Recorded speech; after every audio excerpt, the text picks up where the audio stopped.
Hello everyone, welcome to online economics class.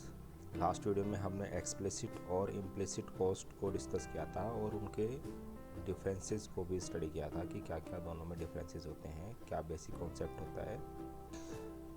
और आज की वीडियो में हम कुछ अदर कॉस्ट से रिलेटेड कॉन्सेप्ट पढ़ेंगे जो कि प्रोडक्शन फंक्शन में यूज़ होती हैं और क्या उनके कैरेक्टरिस्टिक होते हैं, क्या प्रिंसिपल एलिमेंट्स होते हैं जिनको उनको आइडेंटिफाई किया जाता है। तो चलिए स्टार्ट करते हैं आज का वीडियो। तो पहले हम ये समझते हैं कि सेलिंग कॉस्ट कैसे डिफरेंट है प्रोडक्शन कॉस्ट से। तो सेलिंग कॉस्ट वो कॉस्ट होती है जो कि प्रोड्यूसर अपने गुड्स या सर्विसेज को प्रमोट करने के लिए या एडवर्टाइजमेंट करने के लिए यूज़ करता है या एक्सपेंडिचर करता है। तो उसका एग्जांपल दिया हुआ है एक्सपेंडिचर ऑन एडवर्टाइजमेंट। तो जो एक्सपेंडिचर ऑन एडवर्टाइजमेंट है वो सेलिंग कॉस्ट का आ जाएगा। तो वैसे तो जब हम मार्केट वैल्यू काउंट करते हैं, क्योंकि मार्केट वैल्यू से हमारा कोई रिलेट नहीं है इकोनॉमिक्स के अंदर, तो वैसे बेसिक ये अगर आप समझे कि जो मार्केट वैल्यू होती है किसी गुड्स की, जो हम बाज़ार से सामान खरीदने जाते हैं, उसमें दोनों कॉस्ट इंक्लूड होती हैं, सेलिंग कॉस्ट और प्रोडक्शन कॉस्ट। क्योंकि हम प्रोडक्शन फंक्शन को स्टडी कर रहे हैं तो हमें सिर्फ जो हमारा कंसंट्रेशन रहेगा वो प्रोडक्शन कॉस्ट के ऊपर रहेगा, सेलिंग कॉस्ट से हमारा कोई रिलेशन नहीं है। समझ गया। पहली बात तो कि जो मार्केट में हमें कोई भी गुड्स अवेलेबल है उसके अंदर सेलिंग कॉस्ट और प्रोडक्शन कॉस्ट दोनों होती है। हम जो स्टडी करेंगे वो सिर्फ प्रोडक्शन कॉस्ट करेंगे। नाउ ये हमने पहले भी स्टडी कर लिया प्रोडक्शन फंक्शन में कि प्रोडक्शन कॉस्ट क्या होती है, कि वो सारी कॉस्ट जो एक्सप्लिसिटली या इम्प्लिसिटली इनपुट्स के ऊपर यूज़ होती है किसी भी डिज़ायर्ड आउटपुट को प्रोड्यूस करने के लिए। ये मैंने आपको बताया कि इस चैप्टर में हम सिर्फ फोकस करेंगे प्रोडक्शन कॉस्ट के ऊपर। हम short run production function study कर रहे हैं तो हम शॉर्ट रन कॉस्ट को ही स्टडी करेंगे। शॉर्ट रन के अंदर किस किस तरह की कॉस्ट्स आती हैं, तो पहले शॉर्ट रन को डिफाइन कर लेते हैं। शॉर्ट रन प्रोडक्शन फंक्शन में अगर हम दो फैक्टर्स को स्टडी कर रहे हैं तो एक फैक्टर जो होता है फिक्स होता है और दूसरा वेरिएबल होता है। इसका एग्जांपल भी ले सकते हैं। अगर हम इंडस्ट्री का एग्जांपल ले रहे हैं तो मशीन जो है वो फिक्स फैक्टर है, उसके ऊपर जो लेबर इम्प्लीमेंट होगी वो वेरिएबल है। और अगर हम एग्रीकल्चर का एग्जांपल लेते हैं तो लैंड हमारी फिक्स्ड हो जाती है और उसके ऊपर जो लेबर वर्क करती है वो वेरिएबल होती है। तो दोनों ही एग्जांपल हम शॉर्ट रन में ले सकते हैं। Next is accordingly short run cost have two components. दो कंपोनेंट हो गए। जो फिक्स्ड फैक्टर है उसके ऊपर जो खर्चा होता है that is called fixed cost. Fixed cost referring to expenditure on fixed factors. वहीं पर वेरिएबल फैक्टर्स के ऊपर जो खर्चा होता है वो कहलाता है variable cost. So variable cost referring to expenditure on variable factors.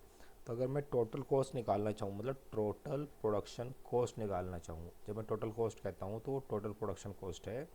तो वो फिक्स्ड कॉस्ट और वेरिएबल कॉस्ट दोनों को ऐड करके फाइंड हो सकती है किसी भी आउटपुट की।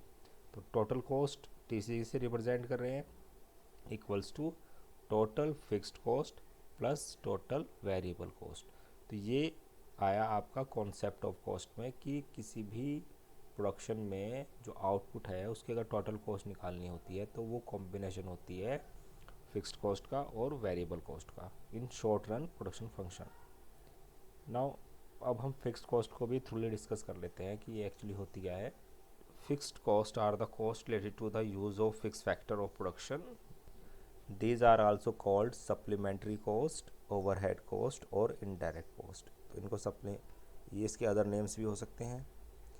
These costs do not change with the change in output। जो फिक्स्ड कॉस्ट होती है वो आउटपुट के चेंज होने, मतलब आउटपुट का चेंज से उसके ऊपर कोई फ़र्क नहीं पड़ता। आउटपुट चाहे इंक्रीज़ हो या डिक्रीज़ हो या आउटपुट ज़ीरो हो, तब भी जो कॉस्ट होती है वो फिक्स्ड फैक्टर की वो सेम रहती है।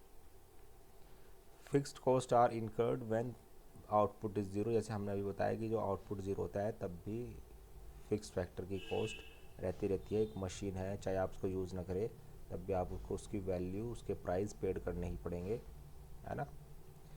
नेक्स्ट है क्या प्रिंसिपल कंपोनेंट्स हैं फिक्स्ड कॉस्ट के। जो प्रोड्यूसर है वो कहाँ कहाँ पर एक्सपेंडिचर करता है जिनको हम फिक्स कॉस्ट में कैटेगराइज कर सकते हैं।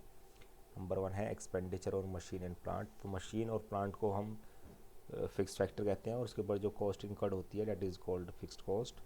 Expenditure on land and building. Land और बिल्डिंग पर भी लाइसेंस क्योंकि लाइसेंस जो होता है 1 ईयर, 2 ईयर, 3 ईयर के लिए होता है, तो वो 1 टाइम ही देना पड़ता है। Next is wages and salaries of permanent staff.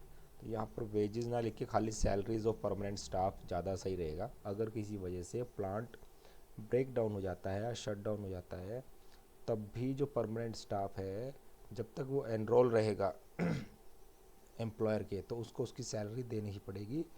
Permanent staff का आउटपुट से कोई रिलेशन नहीं है, प्रोडक्शन आउटपुट से कोई रिलेशन नहीं है। एक्सपेंडिचर ऑन परमानेंट स्टाफ भी हम फिक्स्ड कॉस्ट में ही काउंट करते हैं। अब अगर मैं हम कॉन्सेप्ट को स्टडी करेगी, भाई आउटपुट के रिलेशन में फिक्स्ड कॉस्ट को शेड्यूल में शो करना है, तो ये आपका एक टोटल फिक्स्ड कॉस्ट का शेड्यूल आ जाएगा। आउटपुट 0 है तब भी फिक्स्ड कॉस्ट 10 रुपीज़ है, जब आउटपुट 1 है तब भी 10 रुपीज़ है, और आउटपुट चाहे इंक्रीज़ होकर 6 हो जा रहा है तो तब भी 10 है। ठीक है, तो ये क्या होती है, ये फिक्स्ड कॉस्ट जो होती है वो हर लेवल ऑफ आउटपुट पर फिक्स रहती है, सेम रहती है। तो हर बार क्या है, ₹10 10 10 10 है। अब मैं इसको अगर ग्राफ में रिप्रेजेंट करना चाहूँ, और ग्राफ जो है अगर हम एक्स एक्सिस पर आउटपुट लेते हैं और वाई एक्सिस पर कॉस्ट लेते हैं, टोटल फिक्स्ड कॉस्ट, तो इसका जो ग्राफ होगा वो पैरेलल टू एक्स एक्सिस आएगा, क्योंकि हर एक पॉइंट पर, हर एक आउटपुट पर 10 रुपीज़ 10 रुपीज़ 10 रुपीज़ 10, मतलब जब आउटपुट 1 है तब भी 10, 2 है तब भी 10, 3 है तब भी 10। तो ये आपका ग्राफ हो गया टोटल फिक्स्ड कॉस्ट का। नाउ दूसरी कॉस्ट डिस्कस कर लेते हैं, that is variable cost. Variable cost refers to the expenditure incurred by the producer on the use of variable factor of production. These are also called prime cost और direct cost. Variable cost को prime cost भी कहते हैं और direct cost भी कहते हैं, क्योंकि इसका जो रिलेशन होता है डायरेक्ट होता है आउटपुट से। जितनी आउटपुट इंक्रीज होगी वेरिएबल कॉस्ट उतना ही इंक्रीज होगा। वो अलग बात है कि इसका एक लिमिट होती है, उसके बाद आप अगर इंक्रीज़ करेंगे वेरिएबल फैक्टर को तो उससे प्रोडक्टिविटी पे फ़र्क नहीं पड़ेगा। ये हमने प्रोडक्शन फंक्शन में पढ़ा था। Variable cost increase when output increases and decrease when output decrease. Now when output is zero, variable cost are also zero. तो जब आउटपुट ज़ीरो है मीन्स कोई मशीन है वो आइडल है, आइडल मतलब उस पर कोई वर्क नहीं किया जा रहा है, तो जाहिर सी बात है उसके ऊपर कोई लेबर भी इम्प्लीमेंट नहीं है, तभी तो वो आइडल है। तो हम कहेंगे कि जब आउटपुट ज़ीरो होता है उस कंडीशन में जो वेरिएबल कॉस्ट होती है वो भी ज़ीरो होती है। वेरिएबल कॉस्ट को अगर आप लेबर का एग्जांपल नहीं लेना चाहते हैं तो हम यहाँ पे रॉ मटेरियल का एग्जांपल लेते हैं। तो आप ये सारे को जो पॉइंट हमने डिस्कस किया अगर हम रॉ मटेरियल में डिस्कस करें तो ये हो सकता है कि जैसे ये वाला है, variable cost increases when output increases. तो जब आउटपुट इंक्रीज होगा तो रॉ मटेरियल भी हमें इंक्रीज करना पड़ेगा। आउटपुट किसके कन्वर्ट के बाद आ रहा है, रॉ मटेरियल के कन्वर्ट के बाद आ रहा है। तो रॉ मटेरियल जितना इंक्रीज होगा उतना ही आउटपुट इंक्रीज होगा, और रॉ मटेरियल जितना डिक्रीज होगा उतना ही डिक्रीज होगा। अब इसको समझ सकते हैं कि व्हेन आउटपुट इज़ ज़ीरो, जब आउटपुट ज़ीरो है तो इसका मतलब हम कोई रॉ मटेरियल यूज़ नहीं कर रहे हैं, मशीन तो आइडल है, काम ही नहीं कर रही है, तो रॉ मटेरियल हमारा क्या है, यूज़ नहीं हो रहा है, तो जो रॉ मटेरियल कॉस्ट है वो भी ज़ीरो है। Now principal component of variable cost समझ लेते हैं। कॉस्ट ऑफ रॉ मटेरियल, पहला एग्जांपल आ गया आपका, cost of raw material variable cost. Expenditure on electricity, ये भी वेरिएबल कॉस्ट आ जाएगी, क्योंकि ये जैसे जैसे हम मशीन्स का यूज़ इंक्रीज़ करेंगे उसकी इलेक्ट्रिसिटी के चार्जेस इंक्रीज जाते हैं, और जैसे जैसे मशीन का यूज़ या फिर आउटपुट, जैसे जैसे आउटपुट डिक्रीज़ होगा वैसे वैसे जो इलेक्ट्रिसिटी का चार्ज है वो डिक्रीज हो जाएगा, क्योंकि कम यूनिट्स एक्सपेंडिचर होंगी। Wear and tear expenses, wear and tear expenses भी ऐसे ही बिलोंग करते हैं। जब हम ज़्यादा यूज़ करेंगे मशीन्स का तो क्या होगा कि जब हम ज़्यादा यूज़ करेंगे फिक्स्ड फैक्टर्स का तो उनमें ज़्यादा वेयर एंड टीयर होगा और उसके ऊपर ज़्यादा एक्सपेंडिचर्स होंगे। नेक्स्ट है वेजेस ऑफ कैजुअल वर्कर्स। तो कैजुअल वर्कर, क्योंकि जो लेबर जिसको मैं कहता हूँ वो वेरिएबल फैक्टर है, और जो उसको कॉस्ट, जो उसको पेमेंट दी जाएगी डेट इज़ कॉल्ड वेजेस। तो वेजेस ऑफ कैजुअल वर्कर भी आपकी काउंट होती है वेरिएबल कॉस्ट में। वैसे इसको आप फर्स्ट उस पर रख सकते हैं वेजेस ऑफ कैजुअल वर्कर को, उसके बाद cost of raw material, then expenditure on electricity and then wear and tear expenses. तो पहला पॉइंट यही है, वेजेस ऑफ कैजुअल वर्कर्स। अब हम इसको शेड्यूल में कैसे रिप्रेजेंट करेंगे, तो हमने कहा कि जैसे जैसे आउटपुट इंक्रीज़ हो रहा है ऐसे ऐसे वेरिएबल कॉस्ट भी इंक्रीज़ हो रही है, जैसे जैसे आउटपुट डिक्रीज़ हो रहा है वेरिएबल कॉस्ट भी डिक्रीज़ हो रही है। तो ये अगर हम आउटपुट को रिप्रेजेंट कर रहे हैं तो जब आउटपुट ज़ीरो है तो वेरिएबल कॉस्ट ज़ीरो है। रॉ मटेरियल का एग्जांपल ले सकते हैं, हमारा रॉ मटेरियल भी यूज़ नहीं हो रहा है। फिर हमने आउटपुट इंक्रीज़ किया तो वेरिएबल कॉस्ट भी इंक्रीज़ हो जाएगी, और जैसे जैसे हम इंक्रीज़ करते जाएंगे ऐसे ऐसे वेरिएबल कॉस्ट इंक्रीज़ होती चली जाएगी। अगर हम वापस नीचे से ऊपर जाते हैं तो हमारी वेरिएबल कॉस्ट डिक्रीज़ हो रही है, क्योंकि यूनिट ऑफ आउटपुट, क्योंकि जो आउटपुट है वो भी डिक्रीज़ हो रही है।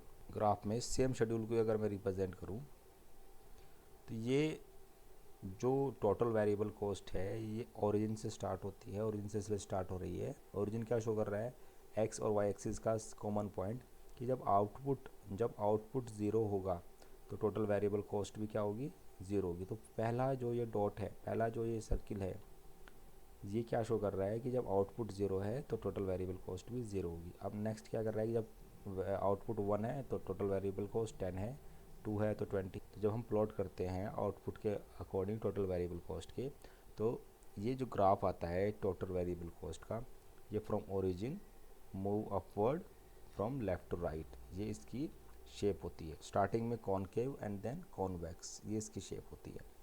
So that's all for the today students. आज हमने पढ़ा टोटल वेरिएबल कॉस्ट और टोटल फिक्स्ड कॉस्ट के बारे में, और जो टोटल कॉस्ट होती है वो इन दोनों का कॉम्बिनेशन होती है। So thank you students, have a nice day.